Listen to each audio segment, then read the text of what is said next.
Hi, this is Jeff Zakharoff, Director of Career Services for the College of Textiles.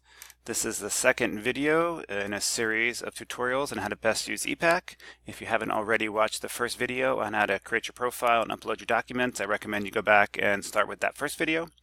Today we're going to be covering tips for maximizing your job and internship search.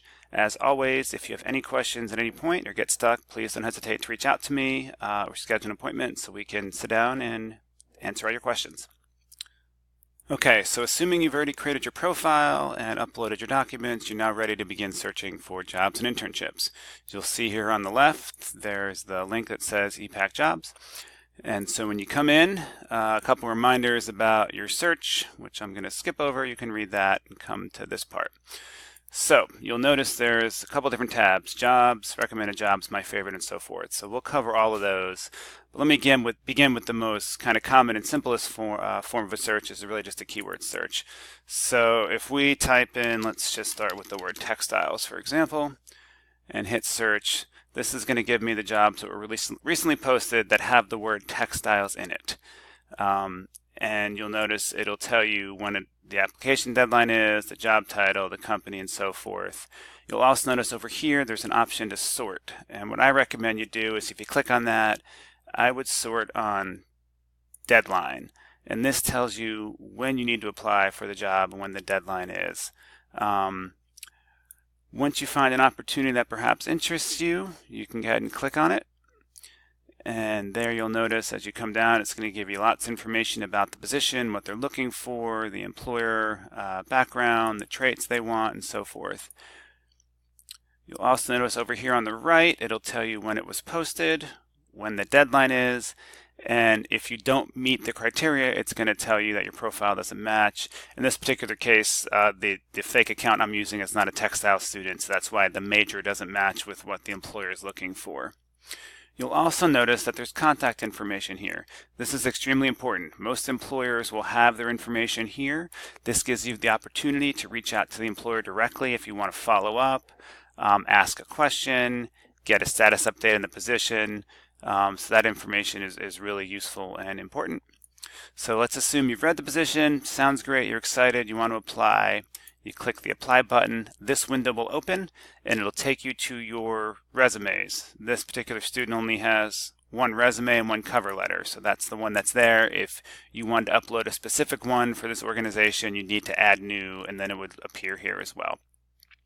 If you have a cover letter, you can attach it here as well, and then you hit submit, and that's it. You've now applied for a job.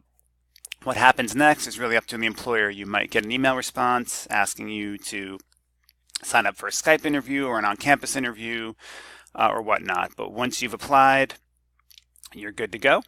And hopefully the employer will get back to you soon. You can also choose to follow the employer if you want, get notified when they have additional openings. Like I mentioned in the previous video, you don't want to use the back button. You do want to use the breadcrumb trail here on the system. So I'm just going to click jobs and internships and come back.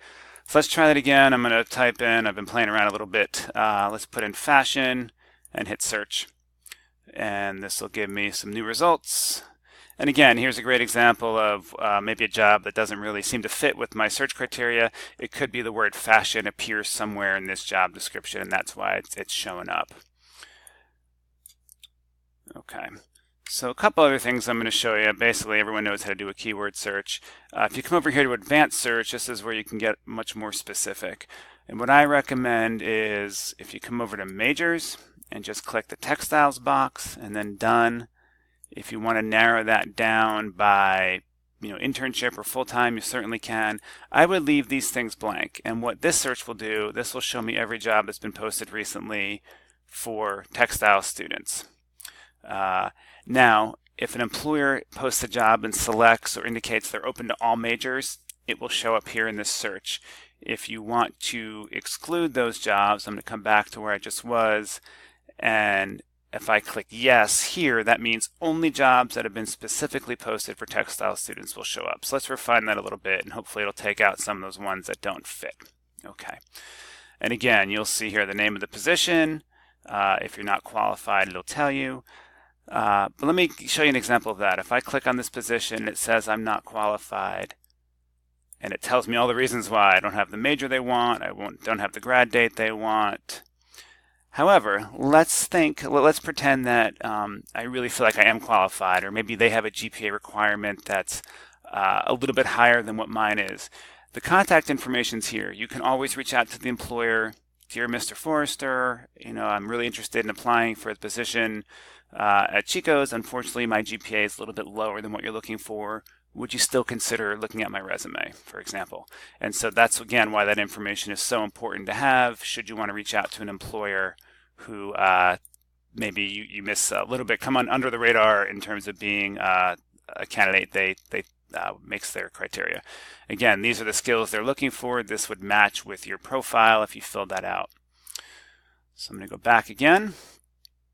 And under advanced search, you can also do it by location. So let's say you want to stay in North Carolina. You can say I want to be within 25 miles of Raleigh and put that in, and that'll narrow your search. Of course, the more criteria you put in, the fewer results you're going to get.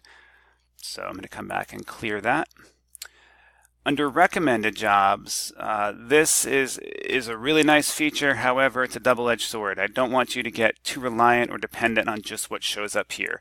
Again, it's going to find jobs for you based on your major and your previous searches. This student that I'm logged in as my dummy account isn't a textile student, so I think they're a communications student. That's why these jobs are showing up here. But it's a good function, but don't rely on it because you're bound to miss something if you only look at the recommended jobs. If you want to favorite a job, you can highlight the star and it'll then show up under my favorites. You can look at where you've applied. I haven't applied for anything, but it would show up here. If you want to look at past jobs with employers, you can do so under expired jobs if you want to get an historical kind of understanding of where employers, what they've posted for in the past. The other thing you can do is when you put in a search criteria, if you want to save it, meaning that the system will automatically update you when new jobs are posted that fit the search criteria you've laid out. You can do that as well. Again, a helpful function, but don't be too reliant on it. The best way to use the system is to log in often, do your different keyword searches. I'm going to put in fashion again as an example. It's going to give me some opportunities here. A couple are a little out of the realm of what I'm looking for. Again, I kind of touched on that already as to why.